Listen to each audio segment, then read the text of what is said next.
होता है कि अपडेट हो जाता है ऑर्डर शीट जो है, और लेकिन इसमें अपडेट नहीं किया है क्योंकि शायद सिक्योरिटी रीजन है, सेंसिटिव मैटर्स है। 1-2,500 लोगों का मामला नहीं है, 39,20,000 ITI होल्डर्स का मामला है। तो सेंसिटिविटी थोड़ा सा है, डिसीजन लेने में दिक्कत ना हो रेलवे को, विदाउट एनी बाइसनेस की मामला दबाव में हो रहा है कि नहीं हो रहा है, उस चीज को बचने के लिए इस सिक्योर और तरीके से इसमें जो है ऑर्डर पब्लिश नहीं किया और काम चल रहा है। और 14 फरवरी को हमारा, उससे पहले हमको रिप्लाई आ जाएगा, 1-2 दिन पहले, और 14 फरवरी को हम इस पे आर्गुमेंट्स करेंगे एटलीस्ट, क्योंकि उसके बाद 8 दिन बचेगा फाइनल एप्लीकेशन फॉर्म बंद होने में, इसलिए 8 दिन के भीतर हमको जो भी करना है। अभी आपने जैसा कि बताया कि जो हमारी सुनवाई हुई उसमें नोटिस जो है रेलवे को दिया गया है, तो इसके रिगार्डिंग मैं ये जानना चाहता हूं क्या वो जो नोटिस रेलवे को दिया है कि उसका जवाब आप तक पहुंचा है, माननीय न्यायालय तक पहुंचा है या नहीं, उसके संबंध में क्या कहना है? देखो, अमूमन क्या होता है, जब हम लोग तो बहुत कम लोग हैं, लेकिन रेलवे एक बहुत बड़ा ऑर्गेनाइजेशन, उसके पास पूरे देश भर में केस होते हैं, उसके ऊपर लाखों केस हर दिन हर महीने होते हैं, तो इसलिए बहुत प्रेशर होता है उस चीज पे काम। रेलवे ग्रुप डी की अच्छा स्कोर करने के लिए एग्जाम में आप लोगों के लिए किरण पब्लिकेशन के लिए बेस्ट बुक भारत की, जो कि ये प्रीवियस बुक पहली है, इसमें 40 सेट आपको मिलेंगे प्रीवियस। दूसरी बुक जो है प्रैक्टिस बुक है, बहुत ही बेस्ट, इसमें आपको जीके जीएस मैथ रीजनिंग सारा कुछ कवर करके 100 क्वेश्चन आपको सेल्फ स्टडी के लिए प्रैक्टिस सेट है। वहीं पर हिंदी मीडियम और इंग्लिश मीडियम दोनों लोगों के लिए 25 सेट मिलेंगे। ये सभी सब सेट करने के लिए आपको क्या हुआ, एक इसी में QR कोड या स्कैन करके स्क्रैच कार्ड है, उसको आप करके आप ऑनलाइन भी आप इसका टेस्ट दे सकते हो। ये बुक आपके लिए बेस्ट बुक है, लिंक डिस्क्रिप्शन में, वहां से आप परचेज कर सकते हो। फ्लिपकार्ट अमेजॉन पे इसकी आपके बुकें मिल जाएंगी। हम होता है तो इमीडिएटली एक ही केस उनके पास नहीं है, बट हाँ इसकी थोड़ी एम्फेसिस ज्यादा है बिकॉज ये थोड़ा प्रायोरिटी मैटर पे है। अभी हमारा 22 तारीख में लगता है 8 दिन हुए 9 दिन हुए हैं, तो 14 तारीख से पहले जवाब 100% ही आएगा, और नहीं आएगा तो फिर वन साइडेड हमारा काम मुझे लगता है हो जाएगा। इस चीज से जुड़ा हुआ एक सवाल मैं पूछना चाहता हूं, क्योंकि हमारे बच्चे बहुत ज्यादा चिंतित हैं, देश भर के अंदर में लाखों बच्चे इस समय कहीं ना कहीं से प्रभावित हैं, तो वो परेशान भी हैं, दुखी भी हैं, वो निरंतर देखते हैं कि क्या अपडेट हमको मिल रही है। इससे जुड़ा हुआ सवाल ये है कि जैसे हमारी 22 तारीख को सुनवाई हुई और उसके बाद में अभी 14 फरवरी को हमारी डेट लगी है, तो क्या माना जाए कि 14 फरवरी को फाइनल जजमेंट आएगा या इसके आगे भी कुछ टाइम या गाइडलाइन दिया हुआ है कि ये जब तक केस का फाइनल जजमेंट इसमें आएगा? देखो, अमूमन लॉ क्या कहता है कि अगर कोई आदमी कभी भी केस फाइल करता है, तो चाहे वो एग्जाम हो जाए, रिजल्ट हो जाए, जो भी हो जाए, जब भी डिसीजन आता है तो डिसीजन की सब्जेक्ट टू सारी आगे ही पीछे की कार्रवाई होती है। अगर डिसीजन में होता है कि नहीं ये फॉर्म भरना इनका गलत है, ये लोग नहीं भर सकते, मैंडेटरी 10+ ITI, तो चाहे वो 6 महीने बाद डिसीजन आए तब भी सारे फॉर्म को खत्म कर दिया जाएगा, रिक्रूटमेंट्स को क्वैश कर दिया जाएगा। ये है सेटल लॉ, सर्विस लॉ में ऐसा होता है। लेकिन यहाँ पर क्या है कि अपना कितना तारीख तक फॉर्म डेडलाइन है, लास्ट डेट जो भी है, और शायद 22 फरवरी का उन्होंने लास्ट क्लोजिंग रखा है, लास्ट क्लोजिंग डेट है जी। तो 22 फरवरी से पहले इसीलिए 14 फरवरी की डेट मिल गई है कि नहीं, एप्लीकेशन फॉर्म को बंद होने से पहले ही इसमें फाइनल डिसीजन हो जाए। और डिसीजन किस चीज पे होगा 14 तारीख को, हम लोग उसी पे आर्ग्यू करेंगे कि क्या ITI को हटाना सही है कि गलत है, और इनका जो एप्लीकेशन फॉर्म ये भरवा रहे हैं वो सही है कि गलत है जी। इसके ऊपर डिसीजन होगा। इंटरिम हमने स्टे मांगा है कि इन बच्चों को फॉर्म भरने से रोका जाए जो मैंडेटरी 10+ ITI नहीं रखते हैं, और इस लेटर पे भी रुकावट की जाए जो ये कहता है कि क्वालिफिकेशन 10th ही सिर्फ है जी।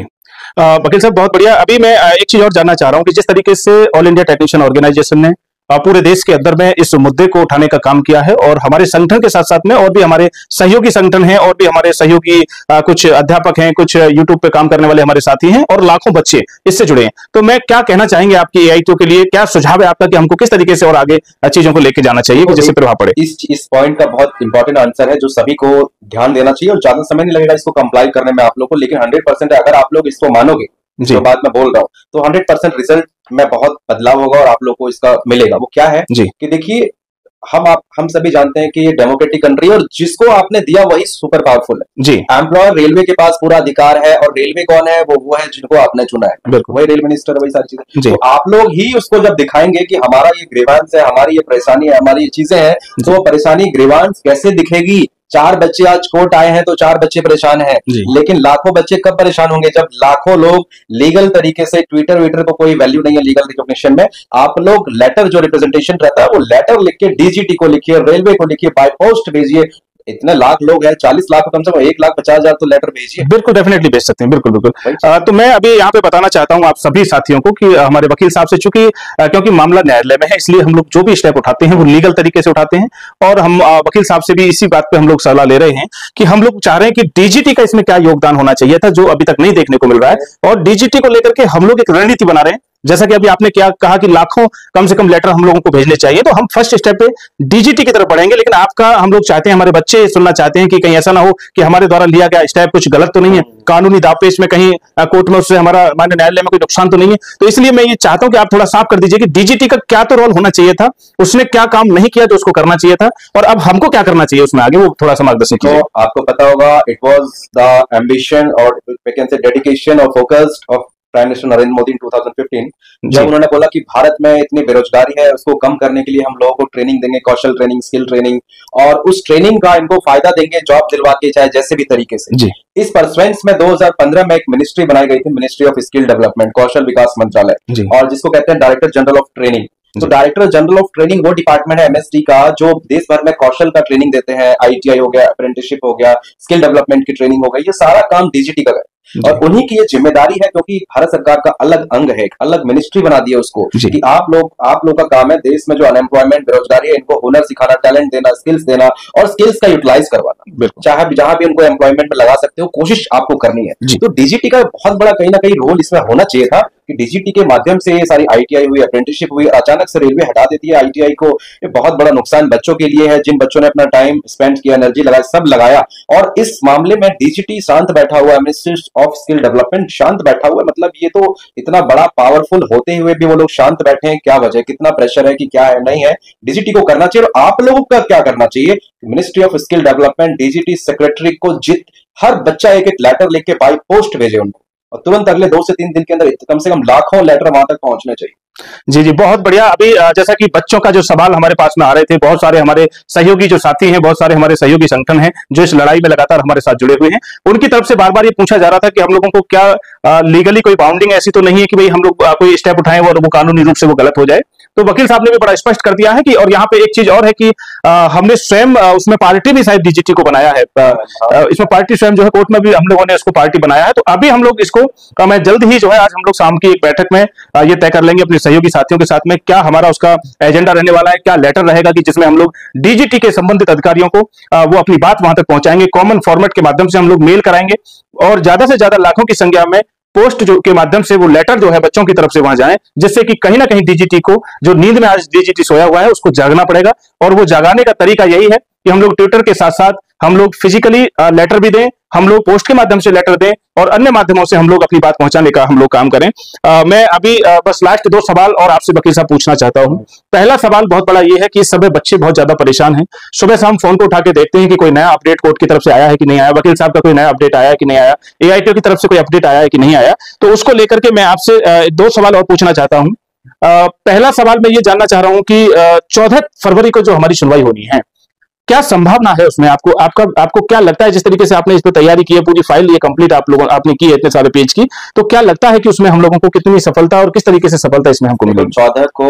मेन जो फोकस है और जो होगा इस पर लॉ, वो क्या होता है कि पूरा केस डिसाइड नहीं होता है जी। 14 को क्या होगा कि जो हमारे इंटरिम प्रेयर है कि आप रिसेंटली में उनको फॉर्म भरने से रोकिए, ये तो कुछ ऐसा ऑर्डर कीजिए कि हमारा केस है which will decide upon subject to outcome. जो भी कोर्ट का फैसला होगा बाद में, 6 महीने बाद, 4 महीने बाद, 5 महीने बाद, जब भी होगा, तो उस फैसले के अनुसार ये चीजें बदल जाएगी। भले ही वो एग्जाम ले ले, फॉर्म ले ले, रिजल्ट जो भी है सारा इसके बेसिस पे होगा। तो अगर फैसला आता है कि नहीं आईटीआई को हटाना गलत है, तो जो बच्चे जिनका आईटीआई नहीं है और सिलेक्ट हो गए उनको भी हटाया जाएगा। तो सब्जेक्ट टू आउटकम के लिए करवाने की पूरी कोशिश है, चाहे जो भी हो, पेंडिंग नहीं डालने देंगे। 14 को हम लोग कोई डिसीजन लेंगे, चाहे यस में चाहे नो में, क्योंकि मैं बता रहा हूं कोई भी एडवोकेट भारत का कोई गारंटी नहीं देता जी, इसमें ये लीगल चीज होती है। जी। हमारा काम है कोशिश करना, हम एक आपके लिए प्लेटफॉर्म है, मजबूत तरीके से, कानूनी तरीके से उसको पेश करना कोर्ट के पास। कोर्ट उसको देखेगी क्या होगा, नहीं होगा, और उसके बाद इतना जरूर है कि जैसे अगर नहीं भी होता है उस दिन ट्राइब्यूनल में, तो हाई कोर्ट हम लोग तुरंत जा सकेंगे। इस हिसाब से हम लोग अपना काम करके रखेंगे। जी, बहुत धन्यवाद। एक और सवाल में जो कि लाखों बच्चों की तरफ से है और उनका सरदर्द बना हुआ है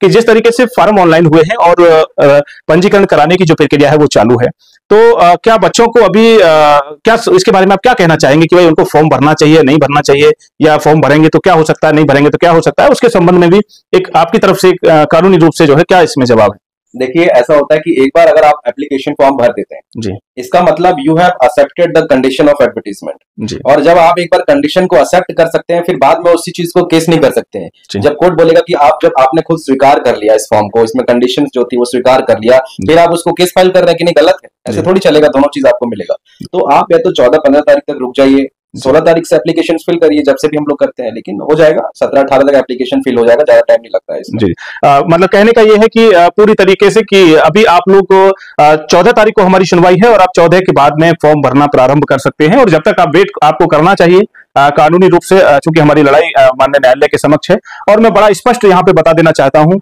सभी साथियों को कि हम लोग, हमारा संगठन AITO और हमारी पूरी टीम, जो सहयोगी दल हमारे साथ में इसमें सहयोग कर रहे हैं, कुछ जो भी गुरुजन सहयोग कर रहे हैं, हम सब लोग पढ़े लिखे लोग हैं और हम लोग संविधान में आस्था रखते हैं। और यही कारण है कि माननीय न्यायालय के समक्ष हम लोग हैं, और माननीय न्यायालय की तरफ से जो भी फैसला हमारे को मिलेगा, हम उसको स्वीकार करते हुए आगे हमको क्या स्टेप लेना चाहिए, आगे और भी माननीय न्यायालय है, अगर कुछ चीजें होती हैं तो हम लोग न्यायालय का भरपूर तरीके से सम्मान करते हैं और समर्थन भी करते हैं कि जो भी डिसीजन होगा हम उसका स्वागत करते हैं, संवैधानिक रूप से हम उसका स्वागत करते हैं, और संविधान से बाहर हम बिल्कुल भी नहीं जाएंगे। हमारे माननीय वकील साहब जी बार बार हम लोगों को, सभी बच्चों को गाइडेंस, गार्जियन की तरह गाइड कर रहे हैं, और लगातार हम भी कोशिश वही कर रहे हैं कि उसको हम लोग फॉलो करें। तो साथियों, ये अभी मैंने पूरी चर्चा, एक लंबी चर्चा वकील साहब के साथ में मैंने की। हमारे कानूनी अधिवक्ता हैं जो मजबूती से हमारी लड़ाई को, बहुत तार्किक तरीके से हमारी लड़ाई को कोर्ट के समक्ष रख रहे हैं, और उन्होंने विस्तार पूर्वक बताया कि किस किस तरीके से इस लड़ाई को वो लड़ रहे हैं, क्या क्या इसमें फैक्ट हैं, क्या इसमें होना चाहिए। और उन्होंने ये भी निर्देशित किया है कि भाई आप लोगों को अब अगला स्टेप क्या लेना चाहिए,